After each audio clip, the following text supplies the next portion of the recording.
ला इलाहा इल्लल्लाहु वहदहु ला शरीका लह व नशहदु अन्न मुहम्मदन अब्दुहु व रसूलुहु अम्मा बअदु फ़अऊज़ु बिल्लाहि मिनश शैतानिर रजीम बिस्मिल्लाहिर रहमानिर रहीम या अय्युहल्लज़ीना आमनुत्तक़ुल्लाहा व कूनू मअस सादिक़ीन वक़ाल अल्लाहु तबारक व तआला फ़ी मक़ामिन आख़र वमन आरज़ अन ज़िक्री फ़इन्न लहू मईशतन ज़न्का वनहशुरुहु यौमल क़ियामति अअमा वक़ाल अल्लाहु तबारक व तआला फ़ी मक़ामिन आख़र या अय्युहर रुसुल कुलू मिनत तय्यिबाति वअमलू सालिहा इन्नी बिमा तअमलून अलीम वक़ाल अन्नबिय्यु सल्लल्लाहु अलैहि वसल्लम अर्बउन इज़ा कुन्न फ़ीका फ़ला अलैका मा फ़ातक मिनद दुनिया हिफ़्ज़ु अमानतिन व सिद्क़ु हदीसिन व हुस्नु खलीक़तिन व इफ़्फ़तुन फ़ी तुअमतिन रवाहु अहमद फ़ी मुस्नदिही सदक़ल्लाहुल अज़ीम। मेरे इंतहाई वाजिबुल एहतराम काबिल सद एहतराम भाइयों, दोस्तों और बुज़ुर्गों, मैंने आपके सामने नबी अकरम सल्लल्लाहु अलैहि वसल्लम का एक इरशाद गरामी पढ़ा है। ये मुस्नद अहमद की रिवायत है। हज़रत अब्दुल्लाह बिन अमर बिन आस रज़ी अल्लाहु ताला अन्हु इस हदीस को नक़ल फरमाते हैं। रसूलुल्लाह सल्लल्लाहु अलैहि वसल्लम ने इरशाद फरमाया, अर्बउन इज़ा कुन्न फ़ीका फ़ला अलैका मा फ़ातक मिनद दुनिया। चार बातें ऐसी हैं, अगर ये आपको हासिल हो जाएं, गोया दुनिया और आखिरत की तमाम खूबियाँ, तमाम भलाइयाँ अल्लाह ने आपको अता कर दी और कोई चीज़ गोया आपसे नहीं छूटी। नंबर एक, हिफ्ज़ु अमानतिन, अमानत की हिफाजत करना। नंबर दो, सिद्क़ु हदीसिन, हमेशा सच बोलना।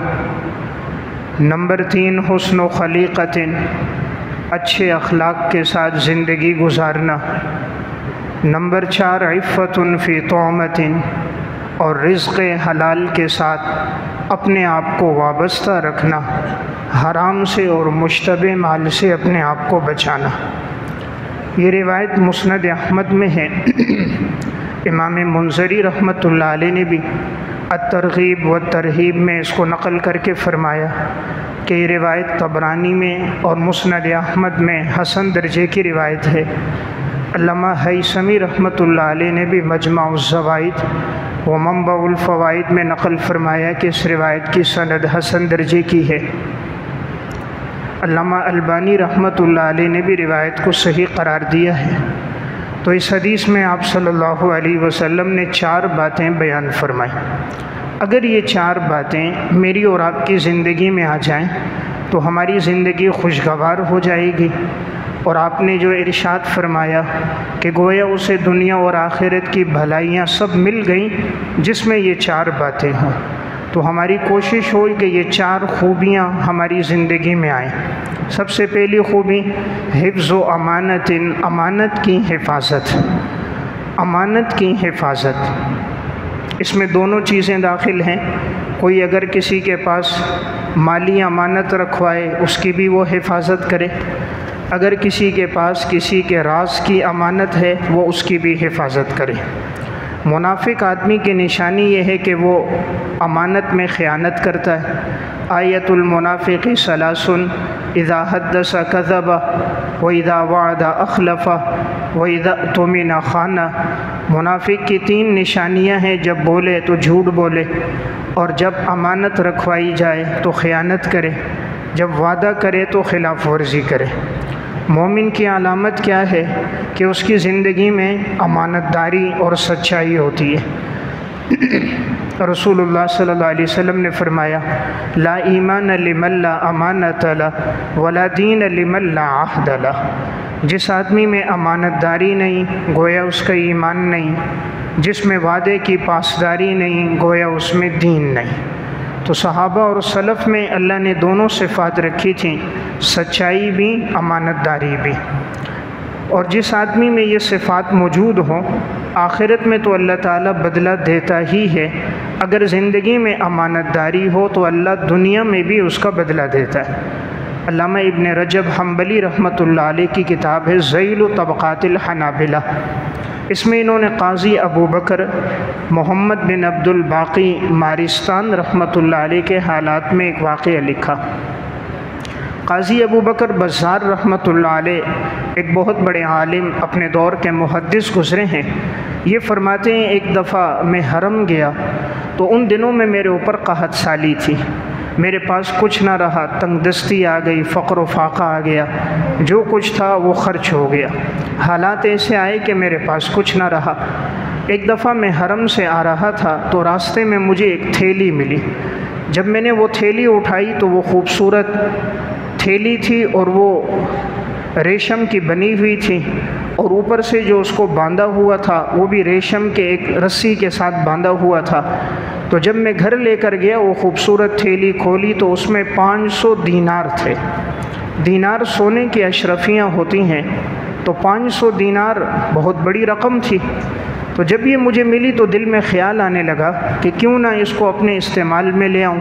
मैं तंगदस्त भी हूँ, फ़क़्र व फ़ाक़ा भी है, ज़रूरतमंद भी हूँ और मुझे रास्ते से मिली है तो अपने इस्तेमाल में ले आऊँ। लेकिन फ़ौरन ख़्याल आया कि नहीं, ये किसी मुसलमान की होगी तो उस तक लौटाना ये हमारे ईमान का तकाज़ा है, तो मैं उसको तलाश करके ये थैली उस तक लौटाऊँगा। अब कहते मैं उसी रास्ते से गुज़रता, इंतज़ार करता, ठहरता कि अगर कोई मिल जाए तलाश करने वाला तो मैं ये थैली उसको दे दूँ। फरमाते हैं, 1-2 दिन गुज़रे, अचानक एक बूढ़ा आदमी मिला और वो तलाश कर रहा था। तो मैंने पूछा, आपकी क्या गुम हुई? उसने कहा, मेरी थैली गुम हुई है और उसमें मेरा बहुत कीमती सामान भी था, उसमें हीरे का एक हार भी था और 500 दीनार भी थे। का जो आदमी मुझे लौटाएगा तो मैं उसको अपनी तरफ से बड़ा इनाम भी दूंगा। इसलिए कि बड़ा ही खूबसूरत उसमें कीमती हार था और 500 दीनार सोने के थे। काज़ी अबू बकर फरमाते हैं, मैं समझ गया ये थैली इसी बाबा जी की है। तो मैंने उस बाबा से कहा, आप मुझे निशानियाँ बता दो ताकि मुझे इत्मीनान हो जाए, मैं ये थैली आपको वापस कर दूँगा। उन्होंने निशानियाँ बताई, थैली की रंगत बताई, जिस धागे से बांधा गया था, जिस रस्सी से बांधा गया था वो बताई, अंदर मौजूद दीनार बताए, हार बताया। तो सब बातें ठीक थीं। तो काज़ी अबू बकर ने वो थैली उस बाबा को दे दी। बाबा ने इनाम देना चाहा, हज़रत ने इनाम नहीं लिया। उसने बड़ा इसरार किया कि नहीं, आप ये इनाम कबूल फरमाएँ, आपके वास्ते से ये थैली मिली, किसी और के पास जाती मुमकिन है वो थैली ही ना लौटाता। हज़रत ने फरमाया, नहीं, ये मेरा दीनी फरीज़ा था कि मैं आपकी चीज़ आपको लौटा दूँ। तो इन्होंने उससे इनाम नहीं लिया। काज़ी अबू बकर कहते हैं, कुछ दिनों के बाद मेरा एक समंदरी सफ़र हुआ तो कश्ती में हम सब साथी थे। अचानक समंदर की मौजों में तुग़यानी आ गई, पानी कश्ती में दाखिल हो गया, कश्ती के तख्ते टूट गए, जो कश्ती में मौजूद थे वो सब पानी में डूब गए। अल्लाह का करना, एक तख्ते पर काज़ी अबू बकर बाकी रहा। कहते मैं पानी को आस्ता आस्ता हिलाया तो एक जजीरे तक पहुँच गया। जजीरा कहते हैं उसको कि इर्द गिर्द पानी हो, दरमियान में खुश्क जगह हो। तो मैंने जब देखा तो वो जो जजीरा था उसमें आबादी भी थी, एक मोहल्ला आबाद था। कहते मैंने सोचा यहीं ठहरता हूँ और अगर कोई काफ़िला पीछे से नज़र आया, कोई और लोग जाने वाले मिल गए तो मैं उनके साथ बैठकर अपनी मंजिल पहुँच जाऊँगा। कहते हैं जब मैं जजीरे में आया, अब मैं तलाश कर रहा था, देखूँ कोई मस्जिद मिल जाए तो मैं वहीं ठहर जाऊँ।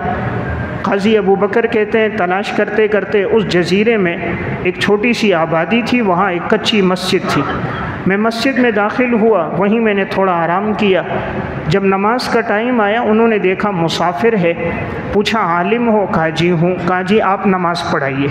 उन्होंने कहा नहीं आप पढ़ाएं। आप में कोई कहा हमारे अंदर कोई आलिम नहीं है, तो आप आलिम हैं, आप पढ़ाएं। काज़ी अबू बकर ने मगरिब इशा नमाज़ पढ़ाई, अगले दिन फ़जर पढ़ाई। तो वो सब बड़े मुतासिर हुए हज़रत की क़िराअत से, इल्म से। तो उन सब ने कहा आप हमारे यहाँ ठहरिए, हमारे इस जजीरे में कोई आलिम नहीं है, बच्चों को कुरान पढ़ाने वाला, दीन की तालीम देने वाला कोई नहीं, अगर आप यहीं ठहरिए हमें आपसे बड़ा फ़ायदा होगा। काज़ी अबू बकर बज़्ज़ार कहते हैं मैं वहीं ठहर गया। चंद दिन में वहाँ ठहरा तो वहाँ के जो लोग थे उन्होंने मशवरा किया और इनसे कहा कि हम चाहते हैं कि आप यहीं शादी कर लें। हमारे यहाँ घराने में एक शख्स है जिसका इंतकाल हुआ है और उसकी बच्ची है, जवान है, उसने वसीयत की थी कोई नेक रिश्ता हो तो फ़ौरन निकाह कर देना।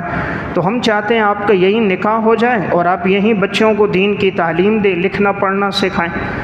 तो फरमाते हैं मोहल्ले वालों ने ज़ोर लगाया तो काजी अबू बकर रिश्ते पे राज़ी हो गए, निकाह हो गया।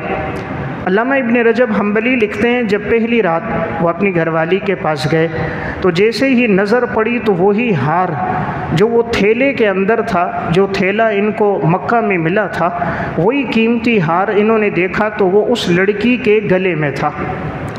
तो ये हैरत में पड़ गए कि यार ये तो हार मैंने बाबा को वापस किया था मक्का में और ये इस जजीरे में ये हार कैसे पहुंच गया। तो अब ये उसी हार को देखते रहे, वही सोचते रहे। तो लड़की से कोई बातचीत इन्होंने नहीं की, तो बस उसी बारे में फ़िक्रमंद थे, वही ख़यालात, वही वाक़या ज़हन में गर्दिश कर रहा था। फिर रात गुजरी, ये वापस आ गए। लड़की ने अपने रिश्तेदारों से कहा जिससे तुमने निकाह किया तो वो तो रात आया लेकिन मुझसे कोई बातचीत नहीं की। तो उन्होंने इससे पूछा कि भाई बात क्या है, आपका निकाह हुआ था लेकिन आपने तवज्जो नहीं की। उसने कहा यार बात यह है कि ये जो इस लड़की के गले में हार था, जब मैं मक्का में था तो मुझे ये हार एक थैले में मिला था और मैंने वहाँ वापस किया था। तो मैं सोचने लगा ये हार वहाँ से इधर कैसे पहुँचा, एक जजीरा है इर्द गिर्द सब एक पानी ही पानी, यहाँ कैसे पहुँचा। तो बस मैं वो वाक़या सोच रहा था, सोचते सोचते ही वक्त गुज़र गया। तो उन्होंने कहा क्या तुम ही हो जिसने ये हार वापस किया था? काजी अबू बकर ने कहा हाँ मैं ही हूँ। जब ये बात की तो सब ने खुशी में नारे तकबीर लगाया। काजी अबू बकर कहते हैं मुझे और हैरत हुई कि सब ने खुशी में कहा नारे तकबीर, सब ने अल्लाह अकबर कहा। मैंने कहा जी आप लोगों ने क्यों लगाया? कहा जिस की वो थैली थी जो आपने वापस की थी बाबा जी को, वो इस लड़की का वालिद था और उस लड़की के उस वालिद ने, बाबा ने कहा था कि मैंने ज़िंदगी में ऐसा अमानतदार दयानतदार इंसान नहीं देखा जैसा मुझे मक्का में वो शख्स मिला जिसने मेरी थैली वापस की। थैली में ये कीमती हार भी था, 500 दीनार सोने की अशरफियाँ भी थी, उसने नहीं ली, एक दिरहम भी मुझसे इनाम में नहीं लिया। मैंने ज़िंदगी में ऐसा अमानतदार, ऐसा सच्चा इंसान नहीं देखा। वो बाबा दुआ करता था या अल्लाह उससे मेरी दोबारा मुलाकात करा दे, मैं अपनी बेटी का उसके साथ निकाह कराऊंगा, मैं अपनी बेटी का उसके साथ निकाह कराऊंगा। या अल्लाह मैंने ज़िंदगी में ऐसा दयानतदार सच्चा इंसान नहीं देखा, इतनी बड़ी रकम उसने मुझे वापस कर दी, काश वो मुझे दोबारा मिल जाए। तो मेरी ज़िंदगी की एक ख्वाहिश है कि ऐसा दयानतदार आदमी मेरा दामाद बन जाए और मैं अपनी बेटी उसके निकाह में दे दूँ। तो कहा ये उस बाबा की बड़ी ख्वाहिश थी। चंद दिन पहले उसका इंतकाल हो गया। तो देखें अल्लाह रब्बुल इज़्ज़त ने जान भी बचा दी, सारे समंदर में डूब गए। काजी अबू बकर बज़ार की जान भी बची, अल्लाह ने मस्जिद की इमामत भी अता कर दी, शादी भी हो गई और वही हार दोबारा इनके पास आ गया। कहते हैं वो लड़की मेरे निकाह में थी, चंद साल गुज़रे, अल्लाह ने मुझे उनसे 2 बच्चियाँ अता फरमाई, फिर उसका इंतकाल हो गया तो वही हार दोबारा मेरी मिल्कियत में आ गया। यानी अमानत पे चले, अल्लाह ने हार भी वापस लौटा दिया, शादी भी हो गई, जान भी बच गई, खूबसूरत बच्चियाँ भी अल्लाह ने अता फरमा दी। तो मैं अर्ज़ कर रहा हूँ कि रसूलुल्लाह सल्लल्लाहु अलैहि वसल्लम ने 4 बातें बयान फरमाई। तो सबसे पहली बात क्या थी? हिफ्ज़ अमानतिन, अमानत की हिफाजत के 4 खसलतें जिसमें होंगी। अर्बाउन इज़ा कुन्न फ़ीका फ़ला अलैका मा फ़ातका मिनद दुनिया, जिसमें 4 बातें हैं अल्लाह ने उसको दुनिया और आखिरत की खूबियाँ अता फरमा दी। तो सबसे पहली चीज़ हिफ्ज़ अमानतिन, अमानत की हिफाजत। जो आदमी अमानतदारी में, दयानतदारी में ज़िंदगी गुजारता है, रब्बुल आलमीन उसको और अता फरमाता है, उसके माल में कमी नहीं होती। अनमोल वाक़यात में एक वाक़या है कि एक फैक्ट्री के अंदर वो चाह रहे थे कि अपने मज़दूरों को हम मकान बना कर दें। जब मकान तैयार हो गए, अब ज़रूरत थी कि कोई बिजली का अच्छा माहिर कारीगर मिले और पूरे मकानात के अंदर वो वायरिंग कर दे। तो अब उन्होंने मुख्तलिफ़ लोगों को बुलाया कि भाई इसमें कितनी तार लगेगी। तो मुख्तलिफ आते गए, कोई कहता जी 1500 गज़ तार लगेगी, कोई 1200 गज़ तार लगेगी, कोई बताता जी 1300 गज़ तार लगेगी। एक शख्स आया, मोहम्मद मुनीर नाम था, उसने जब मकान देखा उसने कहा इसमें तकरीबन 500 गज़ तार लगेगी। उन्होंने कहा भाई बड़े बड़े माहिरीन आए, कोई 1200, 1300, 1500 गज़, और तू कह रहा नहीं सिर्फ 500 गज़ लगेगी, क्या तुझे तजर्बा नहीं? उसने कहा मुझे तजर्बा है, आप मुझे एक मकान दे दें, मैं उस मकान की पूरी की वायरिंग करता हूँ और सब तारें लगा दूँगा, आप देख लेना कितनी लगती हैं। उन्होंने एक मकान इसको दे दिया। मोहम्मद मुनीर ने उसमें काम किया तो 500 गज़ में भी 50 गज़ तार बच गई, 450 गज़ तार के अंदर पूरे मकान के अंदर बिजली का काम हो गया, 50 गज़ फिर भी बच गए। तो उन्होंने जब देखा उसको बुलाया, कहा हम आपको 150 मकानात का ठेका देते हैं, उस सब में बिजली का काम आप करोगे, इसलिए कि आप अमानतदार आदमी हो। हमने जितने लोगों को बुलाया कोई 1200 गज़, कोई 1400 गज़ कहता था, आपने 500 गज़ कहा और उसमें भी 50 गज़ बच गई, तो 150 मकानों का ठेका भी मिल गया और उसी फैक्ट्री के अंदर उसको मैनेजर भी बना दिया। जो अमानत पे चलता है रब्बुल आलमीन यूँ अता फरमाता है। हमारा जहन ये बना कि जब तक ख़यानत नहीं करेंगे पैसा बढ़ेगा नहीं, जब तक किसी को धोखा नहीं देंगे तो माल 2 की जगह 4 नहीं होगा, जब तक किसी का माल खाएंगे नहीं तो हमारे बिज़नेस में, कारोबार में इजाफ़ा नहीं होगा। ये शैतान की चाल है। अमानत पे चलें, दयानत पे चलें, रब उससे ज़्यादा अता करेगा। अताउल हक़ कासमी लिखते हैं कि जहाँ से मैं गाड़ी का काम कराता था, गाड़ी के एसी सही करवाता था, तो उस शख्स के पास बड़ी लाइन लगी हुई होती थी। मोहम्मद जाहिद नाम था, नौजवान था, बादशाह था, दीनदार था। तो कहते हैं जब भी उसके पास जाता काम के लिए तो बड़ी रश होती, काफ़ी देर के बाद गाड़ी का नंबर आता। तो एक दफ़ा उसने मुझसे कहा आप गाड़ी छोड़ दो, मैं चेक कर लूँगा। थोड़ी देर बाद जब मैं गया तो उन्होंने कहा कि एसी आपका ठीक हो गया। मैंने कहा कितना ख़र्चा है? कहा कोई ख़र्चा नहीं हुआ, कोई तारें हिरी हुई थी, उन तारों को आपस में जोड़ा तो बिल्कुल ठीक हो गया। उसने कहा कोई ख़र्चा नहीं हुआ। तो इसने कहा अगर आप कहते 2000 लगा, 4000 लगा, मैं तो आपको दे देता, लेकिन आपने कहा कुछ नहीं हुआ। उसने कहा हमारा दीन सच्चाई सिखाता है। कहा अताउल हक़ साहब ये जो लाइन लगी हुई है ये इतने सारे लोग हैं, बाकी सारी दुकान वाले खाली बैठे हुए हैं, और मेरे पास जो ये अल्हम्दुलिल्लाह एक रश है, ये अल्लाह का फ़ज़ल है, मेरी दयानतदारी है, मेरी सच्चाई है। जो खर्चा होता है मैं वही ख़र्चा बताता हूँ, 1 रुपया इजाफ़ी नहीं लेता।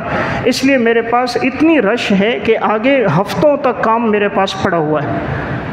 जो सच्चाई पे चलता है उस पर फ़क्र फ़ाक़ा नहीं आता, तंगदस्ती नहीं आती, अल्लाह उसको इज़्ज़त देता है, अल्लाह उसके कारोबार में बरकत देता है।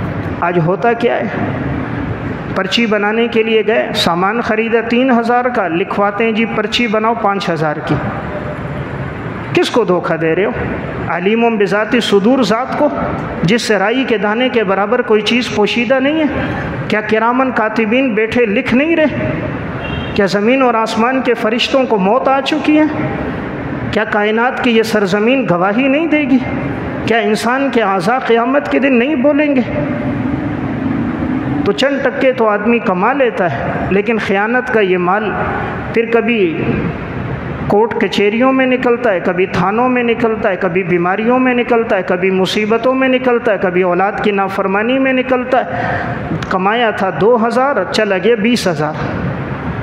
तो मैं एक बात अर्ज़ कर रहा हूँ कि रसूलुल्लाह सल्लल्लाहु अलैहि वसल्लम फरमा रहे हैं 4 बातें। सबसे पहली बात हिफ्ज़ व अमानतिन, अमानत की हिफाजत। जिस शख्स में ये दयानतदारी हो, रब्बुल आलमीन की उसके साथ खुसूसी नुसरत और मदद होती है, अल्लाह हर मौके पे नवाजता है, और ख़यानत की सज़ा कभी अल्लाह दुनिया में भी दे देता है। इमाम बैहक़ी रहमतुल्लाह अलैह ने शुअबुल ईमान में वाक़या लिखा, चंद ताजिर तिजारत की गरज से निकले, रास्ते में एक ताजिर का इंतकाल हो गया, कब्र खोदते उसके लिए नीचे से अज़दहा निकलता, दूसरी जगह खोदी वहाँ अज़दहा, तीसरी जगह खोदी वहाँ अज़दहा।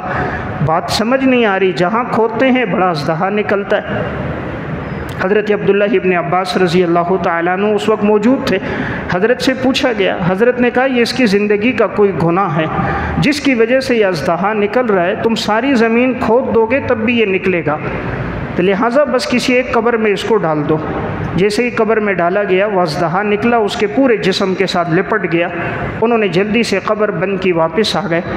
अब कहते हैं जब हम तिजारत से वापस आए उसके घर, उसके बच्चों से हमने ताज़ियत की, घरवाली से पूछा कि आखिर क्या बात है, हमें समझ ना आया कि जहाँ कब्र खोदते थे एक बड़ा अज़दहा निकलता, आखिर इसकी ज़िंदगी का गुनाह क्या था। उसकी घरवाली ने रोते हुए कहा ये ख़यानत करता था, ये गल्ले की बोरियां होती थीं, उसमें ऊपर अच्छा अच्छा गल्ला रख देता, नीचे से गल्ला निकाल देता, 2 नंबर डाल देता। जैसे आजकल है आम की पेटी लो, ऊपर चंद आम ठीक है, नीचे आम ख़राब है। टमाटर की पेटी लो, ऊपर ठीक है, नीचे 2 नंबर है। हर चीज़ में आज मुसलमान 2 नंबरी कर रहा है। तो कहा ये ख़यानत करता था। बीवी कहती है मैं शोहर को मना करती लेकिन वो बाज ना आता। ये जो अल्लाह ने इसको सज़ा दी, ये इसकी ख़यानत पे सज़ा दी। ये जो कायनात का निज़ाम है इसे अल्लाह चला रहा है और रब्बुल आलमीन से कोई चीज़ पोशीदा नहीं। अल्लाह की सिफ़त ख़बीर, अल्लाह की सिफ़त बसीर, हर चीज़ को देखने वाला। चींटी चल रही है ना, उठाओ उसकी टांगें हमें नज़र नहीं आती, रब्बुल आलमीन उसको भी जानता है, उसको भी रिज़्क़ दे रहा है। चींटी से लेकर हाथी तक सारी मखलूक अल्लाह के सामने, मखलूक का हर अमल अल्लाह के सामने। तो मैं अर्ज़ कर रहा था ख़यानत की अल्लाह ने दुनिया में सज़ा दे दी। इसलिए पहली सिफ़त हमारी ज़िंदगियों में आ जाए हिफ्ज़ व अमानतिन, दयानतदारी हमारी ज़िंदगी का हिस्सा बन जाए। मुकाफ़ात अमल में वाक़या एक शख्स था सियालकोट का रहने वाला, वो होटलों से पत्ती जमा कर देता इस्तेमाल शुदा, फिर उस पत्ती को खुश्क करता धूप में और फिर उसको दूसरी पत्ती लेता, उसके साथ मिलावट करके भेजता था। पत्ती में रंग डाल देता, रंग मिलाकर उसको फिर धूप में रखता। जब वो भी खुश्क हो जाती तो दूसरी पत्ती के साथ इस मुस्तामल पत्ती को मिला लेता और इस तरह ये पत्ती फ़रोख्त किया करता था। बज़ाहिर दीनदार था, लोगों ने मना किया उसको, लेकिन वो अपने फ़ेल से बाज ना आया। एक बेटा था अकलौता।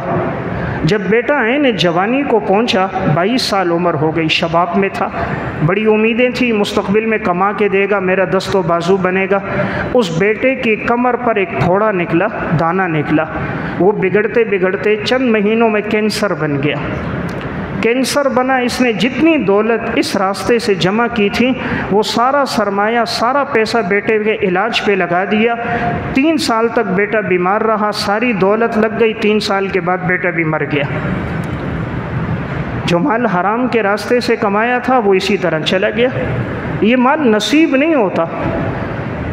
जो माल किसी को धोखा देकर, किसी यतीम के हाथ से खींचकर, किसी बेवा के माल पे कब्ज़ा करके, किसी मज़दूर की दिहाड़ी को रोक कर, किसी के पसीने निकले हों उसका हक़ रोक कर, इंसान क्या समझेगा कि उस पर कोई हाथ डालने वाला नहीं।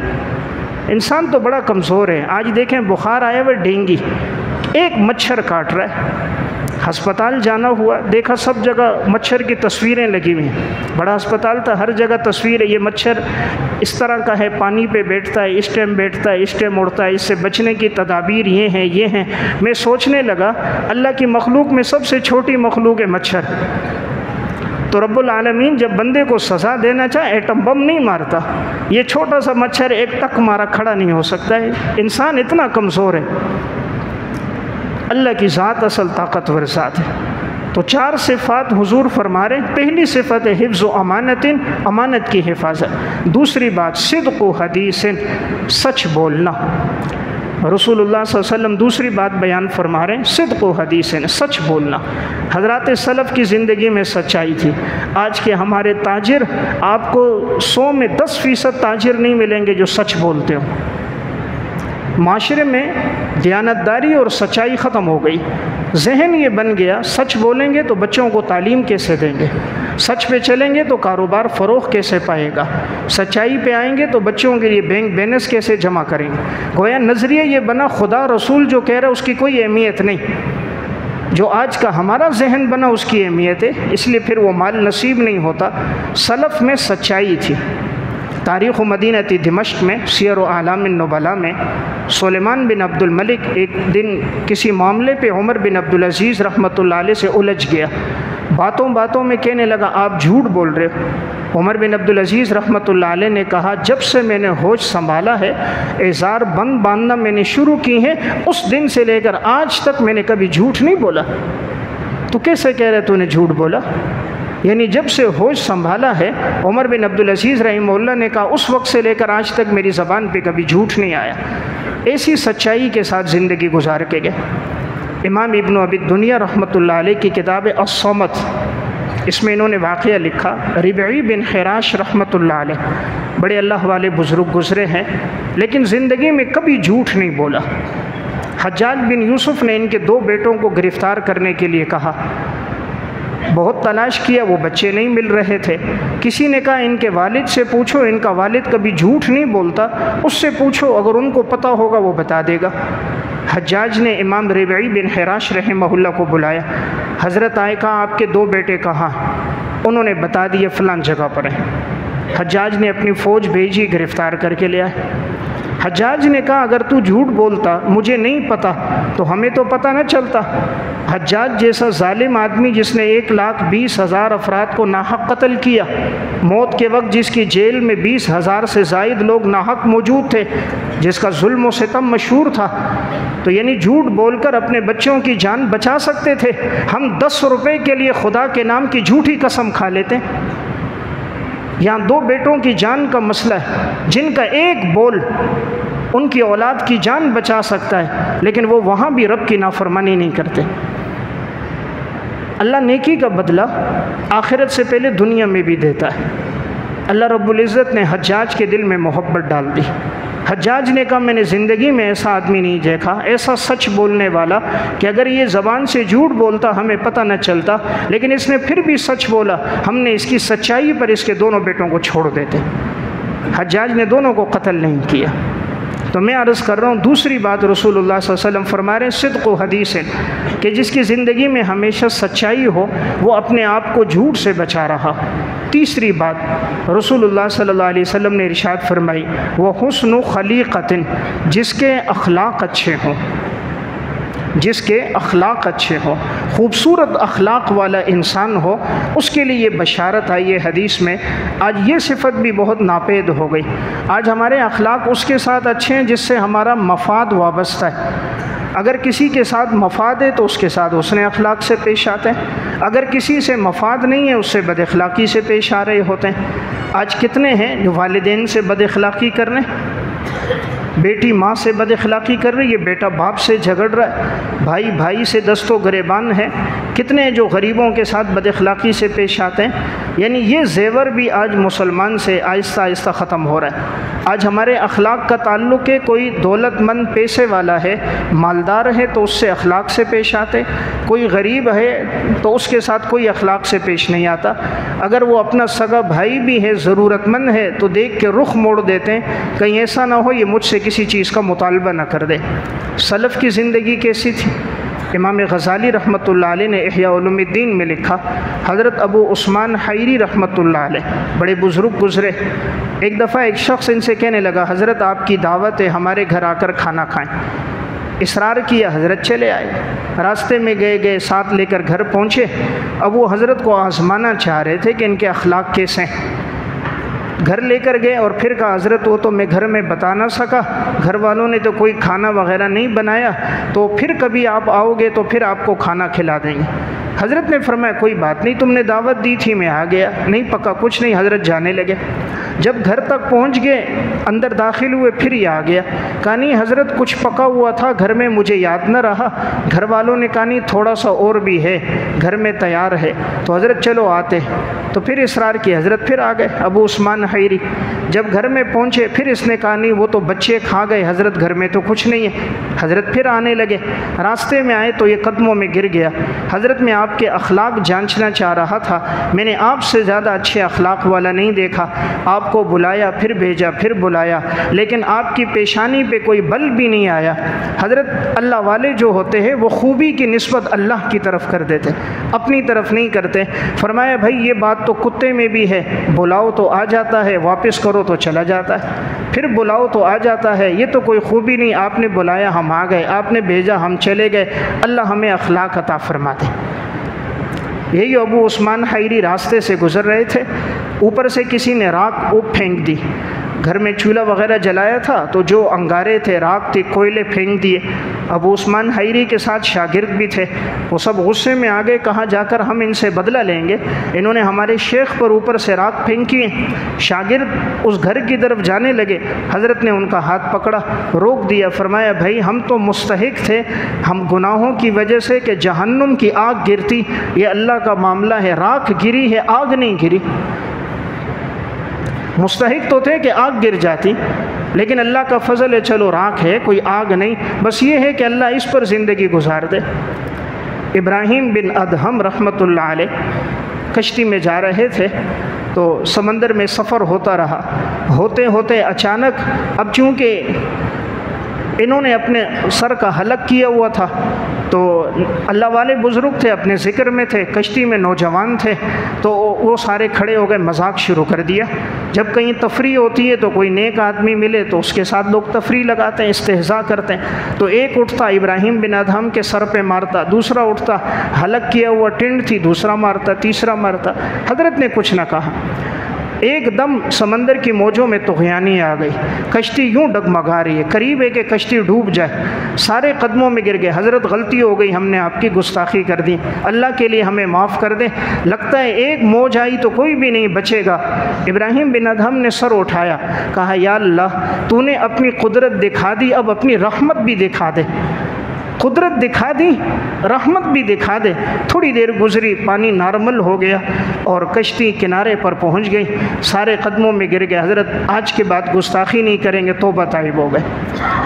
तो देखें वो कितनी बदअखलाक़ी से पेश आए, हज़रत कितने अखलाक से पेश आए। हज़रत मारूफ़ करखी रहमतुल्लाह अलैह एक समंदर के किनारे खड़े थे, नौजवान कश्ती में थे, गुज़रे, गाना बज रहा था, तबले बजा रहे थे, रक़्स कर रहे थे। किसी ने कहा हज़रत बद्दुआ कीजिए इनके लिए, किस तरह ये रक़्स कर रहे हैं, गाना गा रहे हैं। तो हज़रत ने हाथ उठाए, कहा या अल्लाह तूने दुनिया में इनको खुशियाँ अता फ़रमाई, या अल्लाह आखिरत की खुशियाँ भी अता फ़रमा दे। दुनिया में इनको राहत दे दी, ये अपने अंदाज में समझ रहे हम लुत्फ़ कर रहे, या अल्लाह आखिरत की लुत्फ़ भी दे दे। दुआ करनी थी, अल्लाह ने सबके दिलों को फेर दिए, सबको हिदायत अता फरमा दी। तो मैं एक बात अर्ज़ कर रहा हूँ कि रसूलुल्लाह सल्लल्लाहु अलैहि वसल्लम फरमा रहे हुस्न खलीक़तन, तीसरी सिफत, मोमिन वो होता है जिसकी ज़िंदगी में उसके अखलाक सबसे आली होते हैं। तो कोशिश हो हमारे अखलाक सबसे अच्छे हों। कोई गाली दे, अल्लाह के लिए माफ़ कर दें। आज तो कोई एक देता है, हम 4 गालियाँ देते हैं। किसी ने एक मुक्का मारा, हमने उसको जवाब में कई मार दिए। तो ये मुसलमान के अखलाक नहीं है। अखलाक सिल मन क़तअका वाफ़ु अम्मन ज़लमका व अहसिन इला मन असाअ इलैक, जो बुराई करे अच्छाई करो, जो तोड़े उसके साथ जोड़ो, जो जुल्म करे तुम उसको माफ़ कर दो। चौथी बात, रसूलुल्लाह सल्लल्लाहु अलैहि वसल्लम फरमा रहे व इफ़्फ़तुन फ़ी तुअमतिन, चौथी सिफत है जो रिज़्क़ हलाल पे ज़िंदगी गुजारे, लुक़्मा हलाल खाए, हराम से भी, मुश्तबे चीज़ से भी अपने आप को बचाए। चौथी बात, रिज़्क़ हलाल। तो जितना ज़िंदगी में रिज़्क़ हलाल होगा उसके असरात, समरात, बरक़ात नज़र आएंगे। देखिए हम ये समझते हैं कि अगर हम हराम में पड़ नहीं जाएंगे, हराम नहीं खाएंगे तो औलाद को कैसे तालीम देंगे, बच्चों को कैसे लिखाएंगे, पढ़ाएंगे, घर का ख़र्चा कैसे चलेगा। रिज़्क़ की ज़िम्मेदारी मेरे रब ने ली। रब्बुल आलमीन का वादा है वमा मिन दाब्बतिन फ़िल अर्ज़ि इल्ला अलल्लाहि रिज़्क़ुहा व यअलमु मुस्तक़र्रहा व मुस्तौदअहा कुल्लुन फ़ी किताबिन मुबीन। तफ़सीर क़ुरतुबी में इस आयत के ज़ेल में वाक़या है। इमाम क़ुरतुबी रहमतुल्लाह अलैह लिखते हैं कबीले अशअरीयीन के चंद लोग रसूलुल्लाह सल्लल्लाहु अलैहि वसल्लम से मिलने के लिए आए। अब जब ये लोग आए तो एक जगह ये लोग ठहर गए। तो अब इनके पास खाने के लिए कुछ नहीं था। एक दिन गुजर गया तो सोचने लगे, एक आदमी को भेजा कि तुम जाकर रसूलुल्लाह सल्लल्लाहु अलैहि वसल्लम को इत्तला दे दो कि हम लोग आए हुए फ़लाँ जगह ठहरे, अगर कोई खाने का नज़म बन जाए तो हुजूर हमारी तरफ भी भेज देंगे, कोई हदिया वगैरह हो। अब जो शख्स नुमाइंदा बनकर गया था वो कहता है जब मैं गया तो आप सल्लल्लाहु अलैहि वसल्लम घर में कुरान की तिलावत फरमा रहे थे और ये आयत पढ़ रहे थे, वमा मिन दाब्बतिन फ़िल अर्ज़ि इल्ला अलल्लाहि रिज़्क़ुहा व यअलमु मुस्तक़र्रहा व मुस्तौदअहा, हर चौपाई के रिज़्क़ की ज़िम्मेदारी तेरे रब ने ली। इस शख्स ने बाहर जब ये आयत सुनी कि जब हर एक के रिज़्क़ की ज़िम्मेदारी रब ने ली है तो फिर अल्लाह ही हमें देगा, तो मैं क्यों फिर आप सल्लल्लाहु अलैहि वसल्लम से कहूँ। बस इसने कहा अल्लाह बंदोबस्त करेगा, ये वहीं से वापस आ गया। कबीले अशरीन के लोगों ने पूछा भाई क्या हुआ? कहा इंशाअल्लाह अल्लाह की मदद आएगी, अल्लाह का वादा है, अल्लाह अपने वादे को पूरा करता है। वो लोग ये समझे कि शायद हुजूर को बता दिया तो आपके पास कोई हदिया आएगा तो हुजूर भेज देंगे। थोड़ी देर गुजरी, देखा एक शख्स आया और बड़े एक थाल में बकरे का गोश्त था, सालन शोरबा था, रोटियां थी, वो लेकर आए और इन अशारीन जितने थे कबीले अशायरा के, इन सबको खाना खिलाया। सब ने खा लिया खाना, फिर भी बहुत बच गया।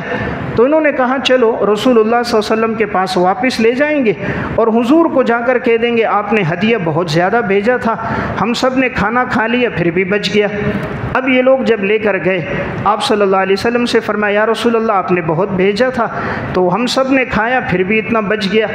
आप सल्लल्लाहु अलैहि वसल्लम ने फरमाया मैंने तो नहीं भेजा, ये अल्लाह ने तुम्हें रिज़्क़ खिलाया, ये अल्लाह ने तुम्हें खिलाया, मैंने कुछ नहीं भेजा। जब बाद में तहकीक हुई तो पता चला कि उस शख्स ने हुजूर से ये आयत सुनी थी, सहाबा का ईमान था, यकीन की पुख्तगी थी, अल्लाह का वादा है अल्लाह पूरा करता है, तो वापस आए, अल्लाह ने उसको पूरा किया। तो मैं एक बात अर्ज़ कर रहा हूँ, हुजूर चौथी बात ये इरशाद फरमा रहे, फरमाया कि रिज़्क़ हलाल पे चले। अगर ये 4 सिफ़ात हैं, अरबाउन इदा कुन्न फ़ीका फ़ला अलैका मा फ़ातका मिनद दुनिया, गोया दुनिया और आखिरत की सारी खूबियाँ अल्लाह ने उसको अता फरमा दी। देखिए अल्लाह बंदोबस्त किस तरह करता है। हयातुस सहाबा में वाक़या हज़रत मिक़दाद बिन अस्वद रज़ी अल्लाह तआला अन्हु सहाबी रसूल हैं। कहते हैं एक दफ़ा मैं क़ज़ाए हाजत के लिए एक जगह गया, जैसे ही मैं बैठा क़ज़ाए हाजत से फ़ारिग़ होकर उठने लगा, इतने में एक चूहा बिल से एक दीनार उसके मुंह में था, चूहा वो दीनार पकड़ के लाया और हज़रत मिक़दाद के सामने डाल दिया। अब ये खड़े हो गए, देख रहे हैं, फिर दोबारा चूहा गया और वहाँ बिल में गया, एक दीनार और पकड़ के लाया, मुंह में फिर रखा। हज़रत वहाँ देख रहे हैं, तीसरा, चौथा, पाँचवा, 17 दीनार सोने के जो हैं वो ये चूहा लेकर आया, हज़रत के सामने रखा। आखिर में थैली भी मुंह में पकड़ के ला के रख दी, मतलब था कि सब दीनार में ले आया हूँ। फिर वो चूहा चला गया। हज़रत मिक़दाद ने वो दीनार उठाए, रसूलुल्लाह सल्लल्लाहु अलैहि वसल्लम के पास लेकर आए कि या रसूलुल्लाह इस तरह चूहा ये लेकर आया था, आपने फरमाया अल्लाह तुम्हारे लिए इसमें बरकत डाल दे, यानी अल्लाह की तरफ से गैबी नुसरत है, अल्लाह की तरफ से एक मदद है। तो इनकी घरवाली कहती हैं अल्लाह ने ऐसी बरकत डाली थी, जब उनका इंतकाल हुआ था तब भी हमारे घर में चांदी की बोरियां दराहिम से भरी हुई थी, चांदी की बोरियां दराहिम से भरी हुई थी जब इनका इंतकाल हुआ तब भी। हालांकि खूब लौटाते थे, अल्लाह के नाम पे खूब खर्च करते थे। अल्लाह रिज़्क़ देने पे आता है, चूहे को ज़रिया बना देता है। आज ईमान की कमज़ोरी है। मुसलमान का अक़ीदा ये बना कि मेरे मसाइल दुकान से हल होंगे, कारोबार से हल होंगे, मेरे मसाइल फैक्ट्री से हल होंगे। खुदा की ज़ात से ईमान हट गया। वो औलाद को भी वही सिखा रहा है कि बेटा यहीं से सब कुछ होगा, मसाइल का हल अल्लाह की ज़ात से होगा। सोने और चांदी का पैदा करने वाला अल्लाह है, अल्लाह की तरफ रुजू होगा, अल्लाह मसाइल को हल करेगा। और रब्बुल आलमीन का ये वादा अल्लाह हल करता है। जिनके ईमान की पुख्तगी होती है अल्लाह का मामला उनके साथ इसी तरह होता है। मुस्नद बज़्ज़ार में वाक़या है, एक सहाबी गुज़रे हज़रत अबू उमामा रज़ी अल्लाह तआला अन्हु, इनकी बांदी थी, गैर मुस्लिम थी, ईमान नहीं लाई थी, ईसाई बांदी थी। हज़रत अबू उमामा अक्सर नफली रोज़े रखते थे, घर में तंगदस्ती भी थी लेकिन अल्लाह के रास्ते में ख़र्च करते थे। एक दफ़ा ऐसा हुआ, हज़रत अबू उमामा का रोज़ा था, ये सहाबी रसूल हैं, हिलियतुल औलिया में भी ये वाक़या है। तो इनके पास 3 दीनार थे, सोने की 3 अशरफियाँ। एक फ़कीर ने सदा लगाई अल्लाह के नाम पे दे दो, इन्होंने 1 दीनार उसको दे दिया। थोड़ी देर गुजरी, एक और आया अल्लाह के नाम पे दे दो, इन्होंने 1 उसको दे दिया। फिर एक आया अल्लाह के नाम पे दो, अबू उमामा ने तीसरे अशरफी उसको दे दी। अब बांदी कहती है मैं ये देख रही थी, मैं सोचने लगी इसके पास तो सहाबी के पास और कुछ भी नहीं है और इनका रोज़ा भी है, इफ्तारी किससे करेंगे, असबाब की दुनिया में उनके पास कुछ भी नहीं है। लेकिन अब खामोश रही क्योंकि असल मालिक है, उनकी मर्ज़ी है। अब कहते हैं उन्होंने आराम किया, ज़ोहर की नमाज़ का टाइम हुआ, हज़रत अबू उमामा रज़ी अल्लाह तआला अन्हु नमाज़ के लिए चले गए। अब ये कहती हैं वक्त गुज़रता गया, असर का वक्त करीब आ गया, मैंने सोचा उनका रोज़ा आएंगे और सामने दस्तरखान खाली हो, मुनासिब नहीं है, तो मैंने किसी से थोड़ा सा कर्ज़ लेकर और इफ्तारी का हल्का फुल्का बंदोबस्त कर दिया। हज़रत अबू उमामा रज़ी अल्लाह ताला अन्हु असर की नमाज़ पढ़ के अब जब घर आने का वक्त हुआ तो इनकी खादिमा कहती है, मैंने सोचा जब हज़रत आएंगे तो फिर बाद में थोड़ी देर आराम करते हैं मगरिब की नमाज़ के बाद, तो मैं जल्दी से उनका बिस्तरा ठीक कर देती हूँ। तो कहा जब मैं बिस्तरा सही करने के लिए उनके कमरे में गई तो मैंने जैसे ही तलाई उठाई, बिस्तरा ठीक कर रही थी, नीचे सारी सोने की अशरफियाँ थी। हालांकि गैर मुस्लिम है, ये ईसाई बांदी है, अभी इस्लाम नहीं लाई है। अबू नुईम अस्फ़हानी भी लिखते हैं जब इसने उठाई तलाई तो सारी अशरफियाँ सारी चारपाई पे थीं। इन्होंने जब उठाकर उसको गिना शुमार किया तो वो 300 सोने की अशरफियाँ थीं, 300 इन्होंने थैले में डाली। फिर सोचने लगी हो सकता है इतनी बड़ी रकम थी, तभी हज़रत अबू उमामा ने अल्लाह के रास्ते में दिया। लेकिन फिर कहने लगी अगर होती तो मुझे तो पता चलता, मैं तो घर की औरत हूँ, मुझे मेरे सामने तो सब हालात हैं, हज़रत के पास तो कुछ भी नहीं है घर में। जब हज़रत इफ्तारी के लिए घर में दाखिल हुए, देखा दस्तरखान बिछा हुआ था तो अल्लाह का शुक्र अदा किया। तो पूछा ये कहाँ से आया? उन्होंने बता दिया कि मैंने 2 दिरहम कर्ज़ लेकर ये इफ्तारी का बंदोबस्त किया। लेकिन आप बताइए आपके पास इतनी बड़ी रकम थी, आपने मुझे बताया क्यों नहीं? घर में कोई आता ले जाता इस तरह। हज़रत अबू उमामा ने कसम खाई, अल्लाह की कसम मेरे पास कुछ भी नहीं था। घर में जो 3 दीनार थे वो तो मैंने तुम्हारे सामने 3 फ़कीर आए, मैंने उनको सदका कर दिए। अल्लाह ने 3 दीनार के बदले 300 दीनार अता फरमा दिए।